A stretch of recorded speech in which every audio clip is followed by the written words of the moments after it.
Okay, welcome back to Poor Decisions, where we're featuring business, law, and wine. And today we are so excited to have Valerie Mayen, Yellowcake Shop Clothing, and welcome. Yeah, thanks for having me, Cherise. Of This course. is so fun. Yeah, of course. You and I go way back, so this is fun. We actually get to dish about business because you and I have been in so many different areas and programs that it's like fun to see full circle. I know. I'm so glad that it's come full circle to this. So okay, you recently moved into this location. Tell everybody where it is. And so we've been in the Gordon Square neighborhood since we started in 2010. And we used to be on the corner where 65th and Detroit meet.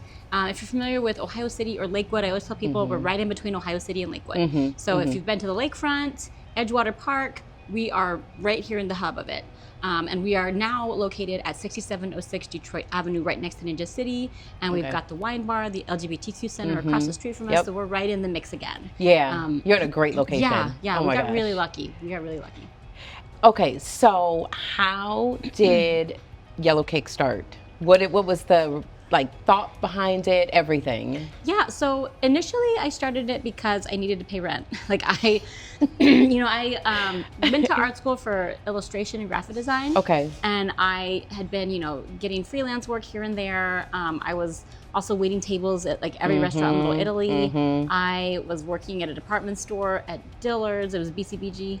I remember that. Yeah, and so I think I had 5 jobs, but I couldn't shake this feeling about fashion. And when I was bartending, I was also bartending at a restaurant in Little Italy called Michelangelo's at night. And they had a higher profile clientele, and all the women, because I was working at BCBG, right? I got this great discount on these French clothes. So I was paying $20 for these awesome, pants and dresses. Yes. And then I was also mixing that with my, art school, vintage thrifted stuff. So what I was really good at was styling. And a lot of the women that would come into the restaurant, and I was bartending, would ask me oh my gosh, I love what you're wearing. Did you make that? Or this is so cute the way you put that together. Did you make this? And I got tired of saying, no, I didn't make it. And so I figured, how hard can it be to just make it? It turns out it's really fucking hard. It's really hard to make clothes. But I didn't know that at the time, so I was like, how hard can it be? Let's try this. Right. So I love that. I took a few classes at what used to be Virginia Marty. I think it's North Coast College now in Lakewood. Okay. So Virginia Marty is it used to be a very small, fashion-focused associate's degree level school. It was family run.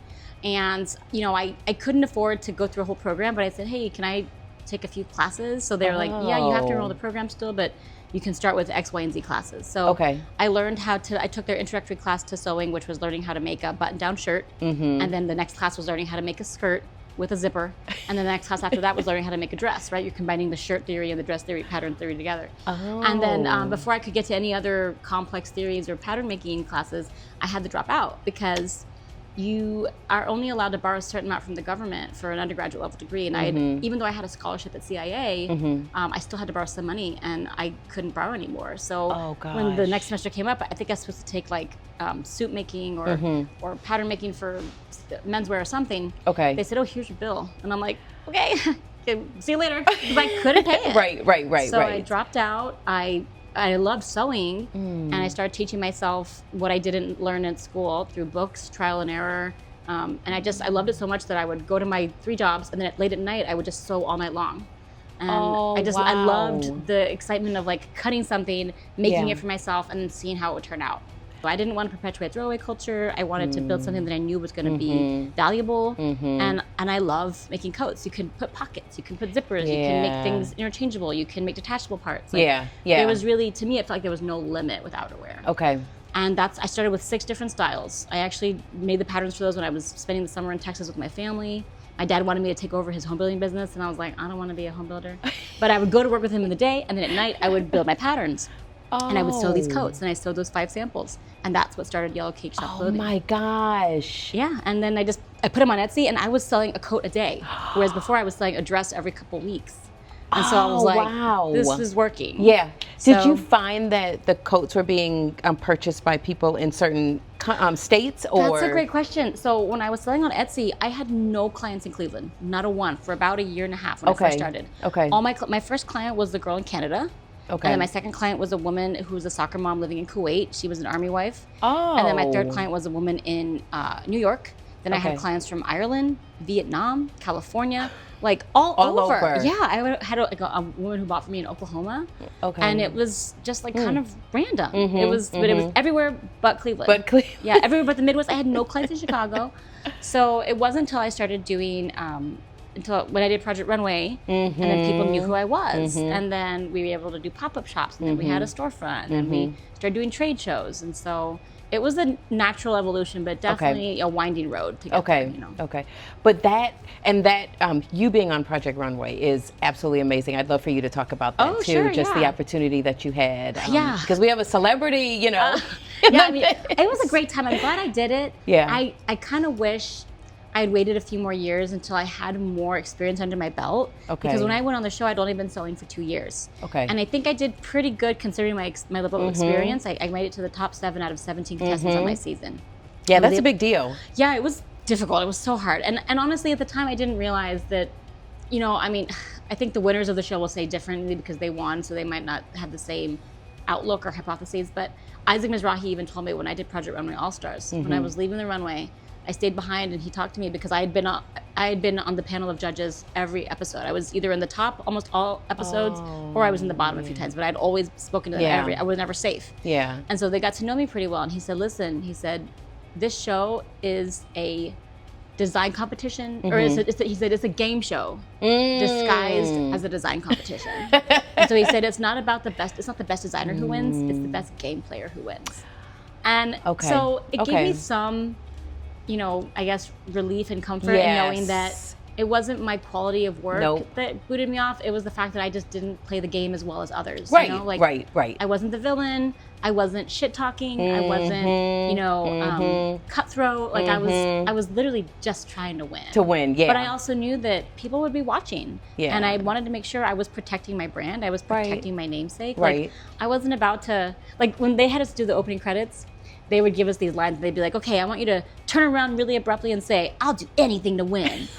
And I did it and I was like, but I really that didn't won't. even sound right. Yeah, and I was like, but I really won't do anything to win. I was like, I'll do the right thing to win. I'll do the best work I can. So like every time they'd be like, okay, say, I've got it made. I know all these really silly like one-liners, and every time I'd be like, but well, really, is that me? Like, so you know, it was a great experience. Like it was surreal. I'm sure. To be in that room. And so for me, fashion was a way to express who I was without feeling burdened by what the typical norm was, right? And so I think for me, going into fashion really felt like a way that I could create something just for me and for others. Yeah. So. When I decided to research it more, and I was like, how can I really contribute to the world in a positive way? How can I make an impact?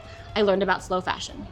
So slow fashion? Okay. Yeah. What's so slow fashion is the antithesis to fast fashion. Fast fashion is Amazon, Target, Forever 21, Shein, Temu. Where it just like it's made in mass, or, right? The reason they call it fast fashion is because they're producing it so quickly to go to market, and they're making mass amounts of it. Okay. Fast fashion is the #1 polluter in the world. It's next to oil. It's the #1, and a lot of people don't know this. Yeah. But we currently in our world we have enough clothing that's already made to last us several lifetimes. Oh gosh, right? Yeah. When clothing isn't sold in stores, it goes to TJ Maxx or it goes to Ross or Marshalls, and then when it's not sold there, it gets dumped in Haiti, right? So Haiti is basically this giant landfill. I mean, there are tons and tons and tons of unused clothing that are ruining rivers, that are affecting the lives of children where they're created and developed and trashed. Not only that, but the gases that some of these fabrics and these dyes and these garments give off, it's long term.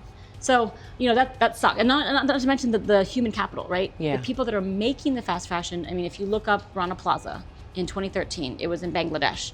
The whole building collapsed. It killed 1,300 people, women, children, men, everyone. And it could have been avoided, but because the factory owners are trying, it's a race to the bottom to get cheaper, faster for us, for Americans, right? They're ignoring ethical conditions, they're ignoring work conditions, they're ignoring their workers, they're ignoring the standards that are ethical and safe and responsible. So I didn't want to be part of that industry. Because it seemed like it was harming the planet more than it was doing any good. And for what? To look cute for a weekend? To do a haul on your Instagram page? To, I don't know, show off, wear something cute to a wedding. Yeah. So I started looking up slow fashion. Slow fashion is the art of making things with intention, making them responsibly, making them ethically, employing your neighbors, building things to last, right? So you think of Target and Temu and Forever 21, it's disposable. You buy it and it falls apart in a couple weeks or a month, right? Yeah. You might be able to buy 5 jumpsuits at Target for $30 each, maybe $40 now. Or you could buy one of our jumpsuits for $250. And ours will last you forever because we offer free repairs. We have a buyback program where you can bring back your pre-loved items and we keep it circular. Okay. And then we build these pieces to last. We stitch them 3 times on the seams. We make sure we use quality fabric. We're putting in all the pockets. We make extra small to 6X. We do custom sizing. And that's something that you can't get at Target or Shein or Forever 21 or even Nordstrom for that matter. Right. So when I discovered what slow fashion meant and how we could create job opportunities, employ our neighbors, create garments that really fit women the way they need and want, build pieces that we know are gonna last a lifetime, we could help move the needle in a positive direction for slow fashion against fast fashion. But as I got further in my career, a lot of my friends that knew me from Project Runway or that knew me from Yellowcake, they were like, look, people in Cleveland know you as Yellowcake. Yeah. People outside of Ohio know you as Valerie Mayen. So there's like a disconnect. And they're like, why not make a collection after your own name? And they're like, it's about time, you know? And so we did. And it's been wild, their response. Like, we just did not expect the positive response we've gotten. And it's basically like an elevated, premium, more high-touch version of Yellowcake. Okay, like, that's what I was going to think like if Barbie had a rich, cooler, bougier aunt who was like the CEO of, I don't know, Spanx or Spanx sister. Okay. And that's what the Valerie Mayen collection is, you know. And yeah, we've just found that there are women that are hungry for it, that have been looking for it. And what we provide, not many other places provide it. So I was like, okay, well, maybe it is time. Yeah. So yeah. How many pieces from your collection do you have right now? Right now I think it's probably about, I want to say like 7 to 9. So we're trying to keep it small. Okay. You know, so basically what we're doing is we're trying to take this formula of what works in the Yellowcake collection that we can elevate, you know? So for example, our moto jackets, that's one of our best sellers now. And so we now make it in like a citron taglio ponte. It's Italian. It's like a chartreuse color. Yeah. And it has like a cashmere feel. Oh. And it's still ponte, but it's a little bit thicker. It has a nicer hand or touch. And it's just a richer, more rare color to find. But then we add details like Italian silk file. We add more buttons and zippers. We add a special binding on the inside. So we do things like that to elevate the product so that we know that a client who maybe might need something that's a little bit more luxury, a little bit more bespoke, a little more custom, that would appeal to them. Okay. So, so yeah, we're making pieces like that, and then we're also making, you know, maybe longer versions of our pieces, maybe, you know, different versions that maybe are a little more. I wouldn't say they're not like runway, you know, type fashions, but they're not like everyday wear type fashion. So Yellowcake is more for the everyday working woman. Valerie Mayen is more for the CEO, C-suite executive woman. Okay. These are the pieces that you'd wear for your TEDx talk, or a piece that you'd wear to lead a boardroom. Or if you're going to a conference and leading a keynote, you know, these are the pieces that you'd wear for that. Okay, that's a wonderful idea. Yeah, we're excited. So far it's been pretty strong, and then we're building accessories to go with it. Okay. And the accessories have also been a huge part of what we do. Like, we're creating pieces that add function to any look. They make life easier, more manageable, you know, because that's our biggest thing, is that we want to serve women who are kicking ass, taking names, dominating their careers. Like, we want to help them level up. And we're doing that by making them look and feel fabulous so that they can really change the world. Yeah. That's wonderful. Okay, so we're called Poor Decisions, the podcast. And is there one poor decision that you can think of that you were able to you went through, you overcame, and you learned something, and then you can share, and you know, anybody listening will be able to learn from. So many poor decisions. Oh my gosh. I mean, I think that's the thing with business. As an entrepreneur, there's going to be tons. Let me think. Which one would be the least incriminating? I mean, you know, when I first started Yellowcake Shop, I really believed that we needed to be front-facing and in brick and mortar. Okay. And after I did Project Runway, everyone and their mom was asking me to fill. In Cleveland, there's no shortage of empty abandoned space. And so in every neighborhood, you know, downtown, Tremont, Gordon Square, Ohio City, Lakewood, they were all asking me to fill space. They were like, oh, we have this empty space. Could you fill it and activate it? We'll give you a little bit of, you know, seed money, and then you can, you know, because we were right off Project Runway. It was a hot moment. And so I was able to do those pop-ups, and it was helpful for us to gather data on where we might want to be long term. But I really wish that I had stuck to my guns in pursuing the digital side of our business, because I started on Etsy, and Etsy was where I was able to grow really and scale and build success. And then I paused from Etsy and focused on brick and mortar. And while I love our shop, I think it's good for us to have a place where people can come and touch and feel and pick up and interact with us and our team. I really feel like I might have, handicapped us a little bit by not pursuing the digital aspect and digital marketing and learning. And digital marketing in the landscape has changed so much. I mean, people shop online more than anything. And I wouldn't say we missed the boat. I think that we were able to build what we could with what we knew. And I think also, just delaying my education. Like, I was really embarrassed the first 5 to 7 years I had my business. I was embarrassed to admit that I didn't know certain things. I think a lot of business owners are like, oh, I'm supposed to know it all. I'm gonna look like an idiot if I don't. And what the hell is a spreadsheet for cash flow? And so when Jumpstart approached me in 2017 or 2018, and they said, hey, we're having this new impact program where you and I met. And they were like, you should attend. And I was like, oh, I don't really have time to do stuff for free or go to school anymore. And I just had Luna, and so she was like barely a year old. And they were like, it'll be once a week for X amount of months, and we'll give you a little bit of money at the end. You can pitch and blah, blah, blah. I was like, fine. I did the math, and I was like, essentially, I'd be being paid to learn something about my business. So that's why I did it. And I was glad I did, and I wish I hadn't delayed the education for myself as a business owner for so long. Because I started my business in 2010. I didn't do Jumpstart Impact Program until 2018, I think. Is that when it was? Maybe 2018. I think it was. Yeah, so I wasted 8 years, struggling and figuring things out on my own when I could have utilize the resources available to me. So I think those are my two biggest poor decisions, is maybe not listening to my gut and pursuing the digital landscape first before I think I was taking the lead from other people around me saying, you should do this, you should do that. I have this for you. And I was getting easily distracted. I have ADHD, surprise. And so I think that's what I would have done differently. And then really investing in myself, like even doing the 10KSB program. I'm so glad I did that. But again, I didn't do it till, I did it last year. I did it in 2024, I'm pretty sure. And I wish I'd done it sooner, but I didn't, because some of my mentors were like, oh, it's too remedial and you don't need it. And you already learned enough through Jumpstart and other programs you've done. And I was like, sure. But then I kept hearing from so many people like, it was life-changing. I loved it. It was so helpful. And it was free. It was a free resource. And they feed you. And you make all these connections. I still have mentors and advisors that I meet with from Jumpstart and from 10KSB. Like when we get into any kind of hot water or we need help with something or we need a connection, I reach out to them. And they almost always, I would say 80 to 90% of the time, deliver. I would agree. I was texting a mentor just this morning about a relationship with a new business partner for an event that we're doing. And I was like, hey, I'm not sure about X, Y, and Z, and I'm having some challenges here, and she's really good at calling me out of my shit. Like she was like, she's like, you're petty, this we know. And I was like, yes, I know I'm petty. She's like, but sometimes you put too much energy into everything. You put this equal energy into all the things. And some things don't deserve that much energy. And so she was like, this you gotta let go. She's like, what is it that you want out of this thing? And what's your end goal? And I was like, this is my end goal. And she's like, okay, that's your priority. Let go of this bullshit and just do your best to manage. Because even though some of the things that were happening weren't great, they weren't ideal, she was like, what is it that you really want? And are you willing to sacrifice some of those things to get that?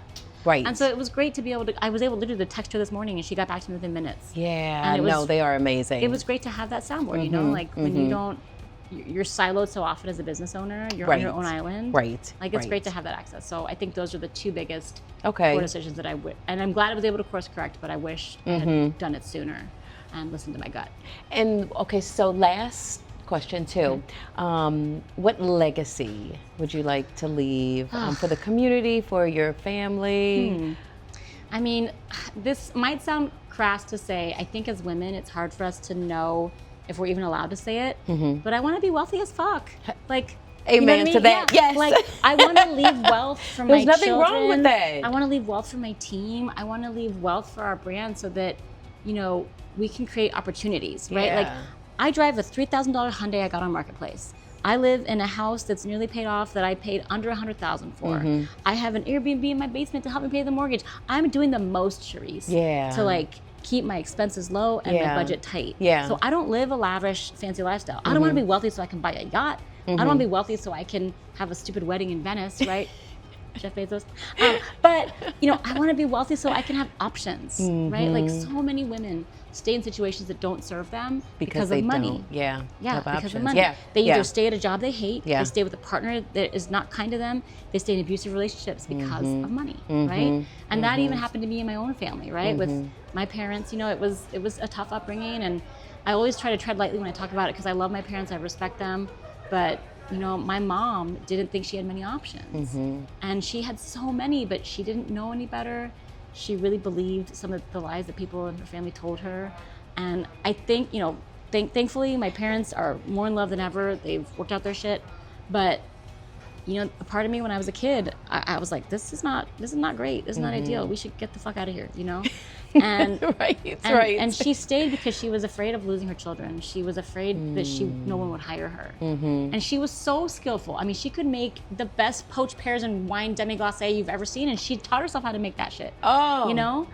And I think a lot of women don't realize how valuable they are because people aren't telling them enough, or because they don't believe They don't believe it. Yeah. Yes. And if they had more money, yes. they would have the balls, you know, or that's a poor use of that word, but they would have the gumption to do it. You know, like the stats don't lie. Women are less likely to go after a job that they're more qualified for than men when they're least qualified for it, and they'll still go after it. Yeah. They have because no problem. It's the norm for them. They're just like, yeah, this happens to me all the time. No one's going to contest me. And I think that's, for me, is the legacy I want to leave behind. I want to leave behind wealth, and I want to leave behind this. We don't use the word empowerment in our shop because empowerment, it's overused and abused and cliche. But empowerment, most people don't realize this, but empowerment means that we are giving someone something they didn't have. Emboldenment is what we really do. We are emboldening our clients to already have go that after. power. Yeah, because they have confidence in them. Yeah. It's just not like unleashed or unlocked. Yes, And yes. I can't tell you how many times I have women come into our shop and they leave their heads held higher, looking like the countenance on their face is brighter. They're just a different person. Because they didn't believe they could look that great. Yes. They didn't believe they could fit into that dress. Yes. They didn't believe that their body at that age or that size or that shape would be could able look to. fabulous. And we help them see that, and it's transformative. Oh. And I think for me, that's really what I want to leave behind, is this legacy of you can dress however the hell you want, dress for yourself, and you can go after the biggest, baddest dreams you have. Oh, gosh. Whether it's being CEO or starting a new career or leaving that partner or moving to a different city, right? Living in another country. Just being a stay-at-home mom, whatever it is you want to do, our clothing can transform you to help you believe that you can do it. And I think, you know, we do that with wealth and emboldenment. So those are the legacies that I really want to pursue and achieve and leave for our team, for my community, for my family. That is awesome. And that's a perfect segue into toasting. Okay, great. Let's do it. We're toasting to making good decisions, right? Not poor decisions, but we are pouring, you know, to celebrate. Sure. And I love rosé, so we'll pour some rosé. Perfect. Awesome. And because the only poor decisions we make are red, white, or rosé, or bourbon, or whatever. Cheers. There you go. All Thank you cheers. so much. Great having Valerie on, and to the next time. Yeah. See you again soon. Thanks. Cheers. Cheers.